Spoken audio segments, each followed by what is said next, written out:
जय हिंद दोस्तों मैं रमनदीप आप सभी का यूपीएससी हिंदी के इस प्रीलिम्स 2022 एग्जाम को ध्यान में रखते हुए जो डेली अभ्यास की सीरीज चल रही है उसमें स्वागत करता हूं। दोस्तों आज हमारा डे 6 है। इससे पहले हमने 5 दिन की डेली 10 क्वेश्चन को देख लिया है और इसी सीरीज को आगे बढ़ाते हुए हम डे 6 पर जाएंगे। लेकिन उससे पहले आप लोगों के लिए एक बहुत इंपॉर्टेंट सूचना है और आप लोगों ने मैसेज देखा भी होगा ऑलरेडी। आज 8 नवंबर है दोस्तों और 8 नवंबर को हमारा ओपन टेस्ट होने वाला था। ठीक है, यूपीएससी और यूपीपीएससी दोनों के पेपर को हिंदी और इंग्लिश मीडियम दोनों के स्टूडेंट के लिए चैनल पर प्रोवाइड करा दिया गया है। आप लोग हमारे टेलीग्राम चैनल पर जाकर के, जो कि डिस्क्रिप्शन लिंक में दिया गया है, वहाँ से इस पेपर को डाउनलोड करिए, पेपर दीजिए। जो भी इंस्ट्रक्शन है वो आप लोगों को वहाँ पर दे दी गई है कि कैसे पेपर देना है, कैसे ओएमआर शीट सबमिट करनी है, तो वो सब चीज़ दीजिए। देखिए दोस्तों, दरअसल ये जो ओपन टेस्ट हो रहा है, ये ओपन टेस्ट प्रीलिम्स में 2022 एग्जाम देने वालों के लिए बहुत इंपॉर्टेंट है। इस एग्जाम को देकर के आप लोग अपने कमियों को समझ सकते हैं, आप लोग अपने स्ट्रॉन्ग पॉइंट को समझ सकते हैं और इसके आधार पर अपनी आगे की तैयारी, अपनी रणनीति को बना सकते हैं। ठीक है दोस्तों, तो इस एग्जाम को आप लोग दीजिए और आगे बढ़ते हैं। हम लोग देखते हैं आज का हमारा पहला प्रश्न क्या है। हमारा पहला प्रश्न है दोस्तों कि यदि आप सबसे लंबी तटरेखा वाले भारतीय राज्य, क्वेश्चन ध्यान समझिएगा, कह रहा है कि दरअसल ये मैप का क्वेश्चन है और ऐसे क्वेश्चन यूपीएससी कई बार पूछ चुकी है। उसी आधार पर हमने इस क्वेश्चन को लिया भी है, ध्यान समझिएगा। क्वेश्चन है कि सबसे लंबी तटरेखा वाला भारतीय राज्य और सबसे उत्तर में स्थित भारतीय राज्य, इन दोनों में अगर आप जाना चाहते हैं, मतलब कि सबसे लंबी तटरेखा वाला भारतीय राज्य कौन सा है, फिर से समझिएगा, तो वह राज्य है आपका गुजरात।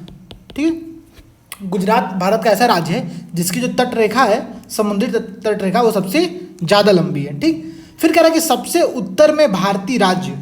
अब ये आप लोगों को बताना दोस्तों कमेंट सेक्शन में कि सबसे उत्तर में भारतीय राज्य कौन सा है, ये आप लोग बताइए अभी। ठीक है, इस क्वेश्चन को हम डिस्कस नहीं करेंगे, मतलब मैं बताऊंगा नहीं इसका सही आंसर क्या है, इसका आंसर आप लोग कमेंट सेक्शन में देना होगा। आगे क्वेश्चन को हम लोग देखते चलेंगे। ठीक है, दरअसल ये क्वेश्चन बहुत इंपॉर्टेंट लगा, मुझे अच्छा लगा, इसलिए मैं आप लोगों से पूछ भी दिया हूँ कि सबसे उत्तर में भारतीय राज्य पर आपको जाना है, मतलब गुजरात से आपको ऐसे स्टेट में जाना है जो कि सबसे नॉर्थ में अवस्थित है।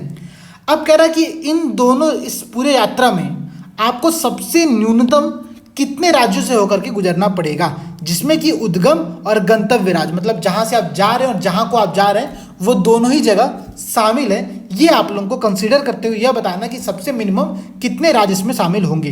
ठीक है, इसका आंसर आप लोग कमेंट सेक्शन में दीजिए। यहाँ पर ऑप्शन दिया हुआ आप लोग सामने 3, 4, 5 और 6। ठीक है, इसको हम लोग डिस्कस करेंगे प्रॉपर। इसको, ये बहुत अच्छा क्वेश्चन है, इसलिए मैं आप लोगों से बाद में इसको डिस्कस करूंगा। चलिए आगे बढ़ते हैं, देखते हैं हमारा अगला प्रश्न क्या कह रहा है। हमारा अगला प्रश्न है दोस्तों कि बौद्ध अष्ट महास्थान, कह रहा है बौद्ध अष्ट महास्थान। अगर मैं इस शब्द का अर्थ समझाऊं आप लोगों को, तो बौद्ध के वो स्थान, मतलब बौद्ध धर्म से संबंधित वो 8 महान स्थान जिनके बारे में हमेशा जिक्र आता है। ठीक, वे 8 महान तीर्थ स्थल है। कह रहा है कि निम्नलिखित में से कौन बौद्ध अष्ट महास्थान का भाग नहीं है। 4 विकल्प आप लोगों के सामने दिया है दोस्तों। एक है श्रावस्ती, संकीसा, राजगीर और पावापुरी।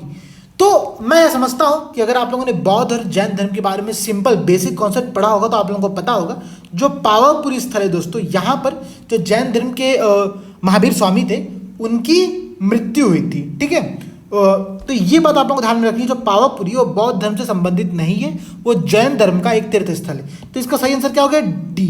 अच्छा, श्रावस्ती, संकीसा और राजगीर क्या है, क्यों प्रसिद्ध है, और बाकी के 5 स्थान कौन से हैं जो कि बौद्ध अष्ट महास्थान में शामिल है, वो आप लोग इसके आंसर में देख सकते हैं। इसकी पीडीएफ, चूंकि आज डे 6 कंप्लीट हो गया और जैसा कि मैंने आप लोगों से वादा किया था कि डे 6 कंप्लीट होते ही मैं इसकी पीडीएफ आप लोगों को दे दूंगा, तो ये पीडीएफ आज आप लोगों को मिल जाएगी। यहाँ पर आप लोग देख सकते हैं, यहाँ पर सभी स्थानों के बारे में दिया, जैसे कि लुम्बिनी, सारनाथ, बोधगया, कुशीनगर, संकीसा, राजगीर, श्रावस्ती और वैशाली।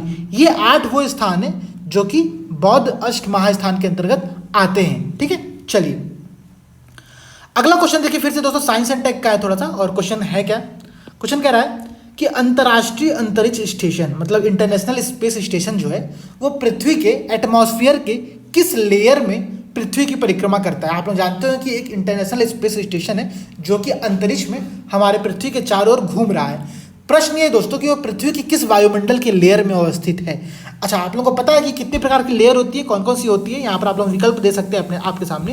पहला विकल्प है क्षोभ मंडल, समताप मंडल, मध्य मंडल और ताप मंडल। यहाँ पर आप लोग इंग्लिश में देख सकते हो दोस्तों, जो इंग्लिश मीडियम के दोस्त हैं हमारे। ट्रोपोस्फियर, स्ट्रेटोस्फियर, मेसोस्फियर, थर्मोस्फियर, ये 4 विकल्प आप लोगों के सामने दिया हुआ है और आप लोगों को ये बताना है कि इनमें से किस लेयर में अंतर्राष्ट्रीय अंतरिक्ष स्टेशन घूमता है। तो देख सकते हैं आप लोग यहाँ डायग्राम में, ये डायग्राम दिया हुआ है कहाँ पर, थर्मोस्फीयर की बात कर रहा है, अर्थात जो ताप मंडल है दोस्तों, वहां पर इंटरनेशनल स्पेस स्टेशन जो है वो पृथ्वी की परिक्रमा कर रहा होता है। तो ये बात आप लोग ध्यान में रखिएगा। अगले प्रश्न की तरफ बढ़ते हैं। हमारा अगला प्रश्न देखिए क्या कह रहा है, वो भी हिस्ट्री से क्वेश्चन है कि भारतीय राष्ट्रीय आंदोलन के संदर्भ में मुक्ति दिवस के रूप में संदर्भित किया जाता है। 4 विकल्प आप लोगों के सामने दिया हुआ है और कह रहा है कि इनमें से किस दिवस को हम लोग मुक्ति दिवस के रूप में जानते हैं। अच्छा, मुक्ति दिवस था क्या, अगर मैं एग्जैक्टली आप लोगों को समझाऊं, यहाँ बहुत 4 लंबे लंबे विकल्प दिए हुए हैं, इसको आप लोग एक बार खुद से पढ़िएगा। मैं मुक्ति दिवस का सिंपल बता दे रहा हूँ था क्या। दरअसल कांग्रेस की सरकार जब 1937 में बनी थी, ठीक है, उसके बाद से मुस्लिम लीग इसका विरोध कर रही थी। और जब 1939 में जब सेकेंड वर्ल्ड वॉर की शुरुआत होती है तो कांग्रेस त्यागपत्र दे देती है। तो जैसे ही कांग्रेस त्यागपत्र देती है तो मुस्लिम लीग यह कहती है कि भारत को कांग्रेस के भ्रष्टाचारी सरकार से आज़ादी मिल गई, और यह कह करके वो मुस्लिम लीग ने इस दिन को मुक्ति दिवस के रूप में मनाने का फैसला लिया था। ठीक है, तो ये बात आप लोग ध्यान में रखिएगा। यहाँ पर विकल्प देख सकते हैं आप लोग, यहाँ पर दिया हुआ है कि कांग्रेस पार्टी के द्वारा प्रांतीय मंत्रिमंडलों से त्यागपत्र दिए जाने के कारण अखिल भारतीय मुस्लिम लीग के द्वारा मनाए गए उत्सव को हम लोग मुक्ति दिवस के रूप में जानते हैं। अगर मैं इसको इंग्लिश में बताऊं दोस्तों, तो इसको इंग्लिश में क्या कहते हैं, day of deliverance and thanks giving. ठीक है, मुक्ति और धन्यवाद दिवस के रूप में इसको मनाया गया था। कब, तो 22 दिसंबर 1939 को जिन्ना के द्वारा यह कार्य किया गया था। ठीक है, चलिए अगला प्रश्न है दोस्तों कि अमीर खुसरो जो दिल्ली सल्तनत काल के एक प्रसिद्ध कवि, संगीतज्ञ और विद्वान थे, निम्नलिखित में से किन सुल्तानों के शासनकाल से संबंधित थे। तो आप लोग जानते हो कि दोस्तों जो अमीर खुसरो हैं उन्होंने बहुत लंबा कार्यकाल देखा और इनके कार्यकाल में बहुत सारे सल्तनत में जो राजाएं थे वो चेंज हुए थे। ठीक है, तो ये ध्यान रखना है आप लोग। और यहाँ पर आप लोगों के सामने विकल्प है दोस्तों, इल्तुतमिश, अलाउद्दीन खिलजी, जलालुद्दीन खिलजी, अलाउद्दीन खिलजी, गयासुद्दीन तुगलक और बलबन। आप लोग को ये बताना है दोस्तों कि इन पांचों में से किसके किसके शासनकाल में अमीर खुसरो जिंदा थे, उन्होंने इन शासनकाल को देखा था। ये बात आप लोग कमेंट सेक्शन में बताइए।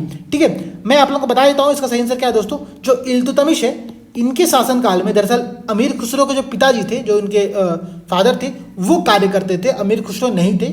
ठीक है, बाकी 4 इसका सही आंसर है, ये जलालुद्दीन खिलजी, अलाउद्दीन खिलजी, गयासुद्दीन तुगलक और बलबन।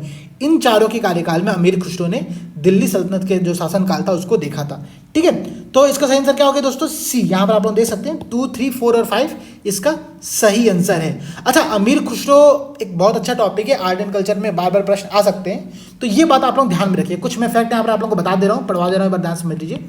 पहला फैक्ट है दोस्तों कि कव्वाली का जन्म, जो कव्वाली गाई जाती है, हम लोगों के साइड जो नॉर्थ इंडिया में रहते होंगे उन लोगों ने देखा भी होगा, कव्वाली का जनक के तौर पर अमीर खुसरो को जाना जाता है। इनका जन्म यूपी में हुआ था और इन्होंने भारतीय संगीत में गजल, हम लोग सुनते हैं ना गजल भारतीय संगीत में बहुत फेमस एक विधा रही है। तो गजल, मसनवी, कथा, रुबाई, दो बेती, तरकीब बंद, जो हिंदी लिटरेचर के दोस्त होंगे ना हमारे, उन लोग समझते होंगे गजल क्या होती है, मसनवी, रुबाई, इन सब में क्या अंतर होता है, वो लोग इन सब बात को समझते होंगे। ठीक है, तो जो गजल, मसनवी, रुबाई, इन सब की जो शुरुआत है वो अमीर खुसरो के द्वारा की गई थी। ये बात आप लोग ध्यान में रखिएगा। और जो सबसे इंपॉर्टेंट बात है दोस्तों, ये जो शासनकाल यहाँ पर आप लोग देख सकते हैं इस डायग्राम में, गयासुद्दीन बलबन के शासनकाल से लेकर के जलालुद्दीन खिलजी, अलाउद्दीन खिलजी, कुतुबुद्दीन मुबारक शाह, गयासुद्दीन तुगलक और मोहम्मद बिन तुगलक, इन सभी के शासनकाल को अमीर खुसरो ने देखा था। और सबसे इंपॉर्टेंट बात है दोस्तों, जो मोहम्मद बिन तुगलक जिस वर्ष सत्ता पे आए थे, जब वो राजा बने थे, उसी वर्ष अमीर खुसरो का देहांत हो गया था। ठीक है, तो 1325 में ही अमीर खुसरो का देहांत हो गया था। तो ये बात आप लोग ध्यान में रखिएगा। अगला प्रश्न देखते हैं क्या है। अगला प्रश्न दिया है दोस्तों कि निम्नलिखित परिच्छेद पर विचार की, एक पैराग्राफ दिया हुआ है। पैराग्राफ क्या कह रहा है कि हिंदुस्तान रिपब्लिकन एसोसिएशन, ठीक है, HRA, हिंदुस्तान रिपब्लिकन एसोसिएशन, इसकी स्थापना 1924 में की गई थी। ठीक है, जहाँ तक मैं सही हूँ तो इसकी स्थापना 1924 में की गई थी। ये बात ध्यान समझिएगा। कह रहा है कि इनके संस्थापकों में से एक है, किसी व्यक्ति के बारे में एक पैराग्राफ दिया है और आप लोगों को बताना कि वो व्यक्ति कौन है। ठीक, अच्छा, HRA के संस्थापक में वो शामिल थे, पहली बात। दूसरा, ये काकोरी ट्रेन डकैती के आरोपियों में से एक थे, जो काकोरी कांड हुआ था उसमें ये शामिल थे। इन्होंने काकोरी के शहीद के नाम से एक अपनी आत्मकथा लिखी थी और मेरा रंग दे बसंती चोला नाम से एक कालजयी गीत की रचना की थी। तो मुझे लगता है दोस्तों कि जैसे ही आप लोगों ने पढ़ा होगा कि मेरा रंग दे बसंती चोला नामक एक कालजयी गीत की रचना किसने की थी, तो राम प्रसाद विस्मिल के द्वारा इनकी रचना की गई थी। तो ये बात आप लोग ध्यान में रखिएगा। इसका सही आंसर क्या होगा दोस्तों, राम प्रसाद विस्मिल। राम प्रसाद विस्मिल के द्वारा कई शायरी और कई कविताओं को भी लिखा गया था, तो वो आप लोग पढ़ सकते हैं, देख सकते हैं। और इंपॉर्टेंट बात दोस्तों ये है कि जो मेरा गृह निवास है, मतलब गोरखपुर, हम लोग की जो गोरखपुर में जेल थी, यहीं पर ब्रिटिश काल में ब्रिटिश के द्वारा जो ब्रिटिश अंग्रेज थे उनके द्वारा राम प्रसाद बिस्मिल को फांसी की सजा दी गई थी। ठीक है, तो ये बात आप लोग ध्यान समझिएगा। ठीक है, अच्छा यहाँ पर एक ऑप्शन दिया हुआ है अशफाक उल्लाह खान, इनके बारे में पढ़िएगा। दरअसल गोरखपुर में ही इनके नाम पर एक चिड़ियाघर का उद्घाटन किया गया, ठीक है, जू का निर्माण किया गया, तो ये भी नाम बहुत इंपॉर्टेंट है। ठीक है, चलिए अगला प्रश्न क्या है दोस्तों, अगला प्रश्न दिया हुआ है कि निम्नलिखित में से कौन लोकसभा अध्यक्ष और उपाध्यक्ष की अनुपस्थिति में सदन के किसी अन्य सदस्य को सदन की कार्यवाहियों की अध्यक्षता करने हेतु नियुक्त कर सकता है। अर्थात अगर लोकसभा में जो अध्यक्ष का पद है, जो चेयरमैन का पद है, वो भी खाली हो और उपाध्यक्ष का पद भी खाली हो, ठीक, ये दोनों उपस्थित ना हो, तब किसको हम चुनेंगे अध्यक्ष, इसका फैसला कौन करता है, ये आप लोगों को बताना है। यहाँ पर 4 विकल्प आप लोगों के सामने दिया हुआ है। पहला विकल्प है प्राइम मिनिस्टर, फिर है कि लोकसभा में नेता प्रतिपक्ष, फिर राष्ट्रपति और राज्यसभा का सभापति। तो सब सिंपल बात दोस्तों ये देखिए, मैं इसको अटेम्प्ट करने का तरीका बताता हूँ। मान लीजिए आपको कुछ नहीं पता है, तो राज्यसभा का सभापति लोकसभा में कैसे इंटरफेरेंस कर सकता है, पहली बात तो ये तो गलत हो गया। अच्छा, राष्ट्रपति कर सकता है, थोड़ा बहुत सोच सकते हैं अभी हम लोग। लोकसभा में नेता प्रतिपक्ष जो होगा उसका इतना अधिकार नहीं होगा कि वो लोकसभा के अध्यक्ष को अकेले नियुक्त कर दे, ठीक है, तो ये भी नहीं सही हो सकता। प्रधानमंत्री कर सकता है, तो आप लोग कंफ्यूज हो सकते हैं ए में और सी में, लेकिन जो ऐसे फैसले होते हैं, जो संवैधानिक फैसले होते हैं, वो राष्ट्रपति के द्वारा लिए जाते हैं, उनके नाम पर लिए जाते हैं। तो ये बात आप लोग ध्यान समझिएगा कि लोकसभा में अगर अध्यक्ष या उपाध्यक्ष दोनों नहीं, और वैसा ही सिमिलर राज्यसभा में भी अगर ऐसा उपस्थित कंडीशन है, तब उनका जो नियुक्ति है वो राष्ट्रपति के द्वारा, प्रेसिडेंट के द्वारा की जाती है। ठीक है, चलिए अगला प्रश्न क्या कह रहा है दोस्तों, अगला प्रश्न है कि यह कहा जाता है कि यदि हम तत्काल ग्रीन हाउस गैसों का उत्सर्जन बंद कर दें, मतलब कि अगर जैसे मानिए अभी COP26 आप लोग सुने होंगे कि हो रहा है ग्लासगो स्कॉटलैंड में, ठीक है, हुआ है मतलब अभी, ठीक है, वहां पर मोदी जी भी गए हुए हैं। मानिए वहां पर ऐसा फैसला लिया जाता है कि आज के आज, मतलब अभी से तुरंत हम ग्रीन हाउस गैस का जो उत्सर्जन है, जो एमिशन है, उसको पूर्णतः बंद कर दें। ठीक है, मान लीजिए हमने ग्रीन हाउस गैस का तुरंत का तुरंत बंद कर दिया, लेकिन उसके बाद भी जो कुछ दशकों तक जो ग्लोबल वार्मिंग है, जो वैश्विक तापन है, उसमें वृद्धि जारी रहेगी। ऐसा क्यों होता है, ये बात समझिए ध्यान से। कह रहा है कि अगर मैं ग्रीन हाउस गैस का उत्सर्जन तुरंत बंद कर दूं, तब भी वैश्विक तापमान, जो ग्लोबल वार्मिंग है, वो बढ़ता रहेगा। ऐसा क्यों है?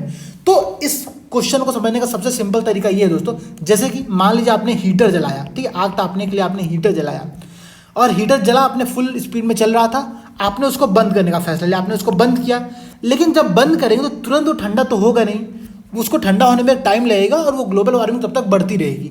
तो यही प्रक्रिया यहाँ पर भी होती है। इसमें एक कॉन्सेप्ट, एक टर्म का यूज़ करते हैं हम लोग, क्लाइमेट लैग का। जैसे कि आप लोग ट्रैवल करते होंगे तो टाइम लैग का कंसेप्ट होता है ना, कि आप माने भारत से ट्रैवल करके अमेरिका गए तो आपको टाइम लैग हो गया, ठीक है, तो उसी कॉन्सेप्ट पर होता है क्लाइमेट लैग। अर्थात ग्रीन हाउस गैस का उत्सर्जन तो बंद हो गया, लेकिन फिर भी वैश्विक तापमान बढ़ रहा है, इस कंडीशन को हम लोग कहते हैं क्लाइमेट लैग। और यहाँ पर आप लोग देख सकते हो सी ऑप्शन दिया दोस्तों, कि ग्रीन हाउस गैस उत्सर्जन और जलवायु पर उनके प्रभाव के मध्य एक समय अंतराल होता है, एक टाइम गैप होता है, उसी को हम लोग क्लाइमेट लैग के रूप में जानते हैं। ठीक है, अगला प्रश्न क्या है दोस्तों, हमारा अगला प्रश्न दिया हुआ है कि प्रायः सुर्खियों में रहने वाला एक सिद्धांत एक देश दो प्रणाली, ठीक है, वन नेशन टू सिस्टम, कह रहा है कि इनमें से किन दो देशों में, मतलब किन दो स्थानों पर चीन के अतिरिक्त वन नेशन टू सिस्टम का कॉन्सेप्ट लागू है, मतलब चीन के साथ। ठीक है, तो समझिएगा यहाँ पर 4 विकल्प आप लोगों के सामने, एक है हांगकांग, तिब्बत, मकाऊ और ए और सी दोनों, अर्थात हांगकांग और मकाऊ दोनों। तो इसका जो सही आंसर है दोस्तों वो यही है। ठीक है, हांगकांग और मकाऊ दोनों में ही चाइना के द्वारा वन नेशन टू सिस्टम का कॉन्सेप्ट लागू किया गया है। तो ये बात आप लोग ध्यान से समझ लीजिएगा। ठीक है, चलिए अगला क्वेश्चन कह रहा है दोस्तों कि संथाल विद्रोह के संदर्भ में निम्नलिखित कथनों पर ध्यान दीजिए। जो संथाल रिवॉल्यूशन हुआ, संथाल जो विद्रोह हुआ था, ठीक है, उसके संदर्भ में कुछ कथन दिए, 3 कथन दिया हुआ है। पहला कथन क्या कह रहा है कि यद्यपि इसका उद्देश्य बाहरी लोगों को निष्कासित करना था, ठीक है, इसका जो उद्देश्य था दोस्तों वो बाहरी लोगों को निष्कासित करना था। बाहरी लोग कौन? तो इनको दीगू कहा जाता था। ठीक है, तो दीगुओं को बाहर निकालना इनका उद्देश्य था, ये बात सही है। फिर कह रहा है कि तथापि यह औपनिवेशिक शासन और सत्तात्मक प्रतीकों हेतु अधिकांशतः गैर आक्रामक ही था। ध्यान समझिएगा दोस्तों, ये जो संथाल आंदोलन था, संथाल विद्रोह था, वो गैर आक्रामक बिल्कुल नहीं था, ये बात आप लोग ध्यान रखिएगा। ठीक है, जो छोटा नागपुर की पठार था, जो राजमहल की पहाड़ियाँ थी, ये पूरा एरिया आपका झारखंड के रीजन में पड़ता है, ठीक है। तो वहाँ पर ये आंदोलन वहाँ की जनजातियों के द्वारा किया गया था, संथाल जनजाति थी, और वो एक गैर आक्रामक नहीं था, बिल्कुल आक्रामक आंदोलन था, ठीक। तो पहला स्टेटमेंट गलत हो गया। अच्छा, अगला स्टेटमेंट दिया दोस्तों कि 1857 के विद्रोह से प्रेरित था। तो आप लोगों को पता होना चाहिए दोस्तों, ये जो आंदोलन हुआ था ये 1855 में ही हो चुका था। तो चूंकि ये आंदोलन पहले हो गया था तो इसका 1857 के विद्रोह से कोई संबंध नहीं था, ठीक है। अगला स्टेटमेंट दिया दोस्तों कि इस विद्रोह को बंकिम चंद्र चटर्जी ने अपने उपन्यास आनंद मठ में उल्लेख किया है। अब इसका आंसर आप लोग कमेंट सेक्शन में तुरंत दीजिए, बताइए कि क्या ये सही है कि नहीं, ठीक है। देखिए दरअसल दोस्तों, जो बंकिम चंद्र चटर्जी का नॉवेल है आनंद मठ, उसमें संथाल विद्रोह के बारे में नहीं, सन्यासी विद्रोह के बारे में बताया गया था। ये बात आप लोग समझिएगा और याद कर लीजिएगा, ठीक है, कि सन्यासी विद्रोह के बारे में आनंद मठ में बंकिम चंद्र चटर्जी के द्वारा लिखा गया है। यहां पर आप लोगों से एक क्वेश्चन है, सिमिलर तुरंत क्वेश्चन है, पूछ रहा हूं कि जो नील की खेती को लेकर के विद्रोह हुआ था उसका जिक्र किस उपन्यास में किसके द्वारा किया गया है, इसका आंसर आप लोग कमेंट सेक्शन में तुरंत दीजिएगा, ठीक है। चलिए, तो ये तीनों ही स्टेटमेंट गलत हो गए। अच्छा, प्रश्न पूछा क्या है कि उपयुक्त कथनों में से कौन सा कथन सही नहीं है, ये नहीं ध्यान से पढ़ना है हम लोग को, ठीक है। इसका सही आंसर क्या होगा दोस्तों, डी, 1, 2 और 3 तीनों ही सही नहीं है, ठीक है। तो यहां पर दोस्तों हमारे आज के 10 क्वेश्चन खत्म हो चुके हैं, और आप लोगों ने देखा होगा दोस्तों, आज हमारा जो ओपन टेस्ट है वो प्रोवाइड करा दिया गया, आप लोग वो टेस्ट दीजिए। आप लोग बताइए कि वो जो टेस्ट आप लोग को दिया गया वो कैसा टेस्ट है। और इसके साथ ही साथ दोस्तों हमारी जो प्रीलिम्स की टेस्ट सीरीज है यूपीएससी की भी और यूपीपीएससी की भी, वो दोनों टेस्ट सीरीज स्टार्ट हो चुकी है, आप लोग ज्वाइन कर सकते हैं। यूपीएससी की टेस्ट सीरीज की जो प्राइस है दोस्तों वो सिर्फ 2000 रुपये रखी गई है, और पीसीएस के टेस्ट सीरीज की प्राइस दोस्तों 1500 रुपये रखी है, ठीक है। इन दोनों का जो पूरा पैटर्न है वो हिंदी और इंग्लिश माध्यम दोनों में अवेलेबल है। शेड्यूल को हम लोगों ने टेलीग्राम चैनल पे अपलोड कर दिया है, तो वहां से आप लोग देख सकते हैं, ठीक है। बाकी आप लोगों को कोई भी डाउट हो, कोई भी क्वेरी हो, तो आप लोग जो नंबर दिए गए कॉन्टैक्ट नंबर 9519780078 इस पर कॉन्टैक्ट कर सकते हैं, या फिर आप लोग 8840751912 पर मैसेज कर सकते हैं। ध्यान समझिएगा दोस्तों, आप लोग मैसेज या कॉल करने के बाद थोड़ा सा वेट कर लीजिएगा, क्योंकि टीम थोड़ी बिजी चल रही है, तो हो सकता है कि आप लोग कॉल उठाने में देरी हो जाए, ठीक है। तो चलिए दोस्तों, इस क्लास को हम यही समाप्त करते हैं, मिलते हैं आप लोगों से अगली क्लास में। और दोस्तों अगली क्लास आप लोगों की गौरव साथ लेंगे, हमारा डे 6 खत्म हो चुका है, मैं इसकी पीडीएफ आप लोगों को दे दूंगा। डे 7 से लेकर के आने वाले 6 दिन की जो क्लास होगी वो गौरव सर लेंगे, और उसके बाद सेम कंटिन्यू सत्यप्रकाश सर और निशांत सर करेंगे, ठीक है। तो चलते हैं, मिलते हैं अगली बार अगली क्लास में। जय हिंद दोस्तों।